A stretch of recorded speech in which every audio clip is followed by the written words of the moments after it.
કપામાં પાણી ચાલુ કરવાનું તો જો અહીંયા લગન પીગો છું. Hello guys, welcome to my YouTube channel. આજના બ્લોગમાં તમારું હાર્દિક સ્વાગત છે.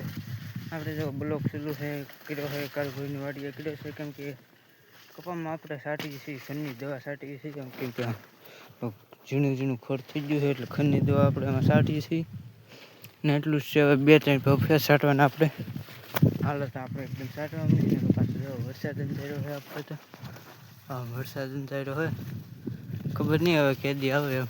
અંધાર્યો તો હોય. હવે 3-4 ભફિયા આપણે છાંટી દઈએ.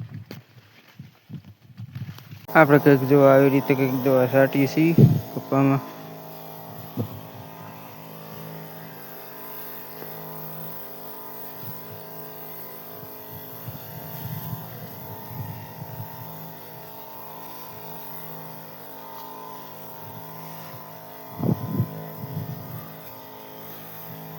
આપણે જો સટાઈ ગઈ છે અને આવી ગયા છીએ આપણી વાડીએ, કેમ કે 12 વાગી ગયા છે, એટલે આપણી વાડી આવી ગયા છે. જમવા આવે અને જમીન કાઢીને પાછું જવાનું છે આપણે કારુભાઈની વાડીએ, કેમ કે એને કપામાં છે ને ગઈ રાતે છે ને ભૂંગળા ગળી ગયા છે, એટલે સારી બાજુ આપણે વાયર બાંધવાના હોય ખૂટાને ખોરી જમીન કાઢીને આપણે જઈએ ને.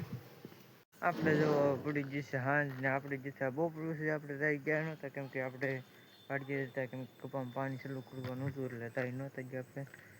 કપામાં પાણી ચાલુ કરવાનું હતું, જો અહીંયા લગન પીગો છું. અને મારે બપોર પછી ચાલુ કરવાનું હતું, પછી ન ચાલુ થયું કેમ કે ટાંકામાં પાણી નહોતું, એટલે કાંઈ થયું નથી. અને તમે હાંજ પડી ગઈ છે અને અહીંયા આપણે બ્લોગ પૂરો કરીએ છીએ. તમને બ્લોગ કેવો લાગ્યો જરા કોમેન્ટ કરી નાખજો. હવે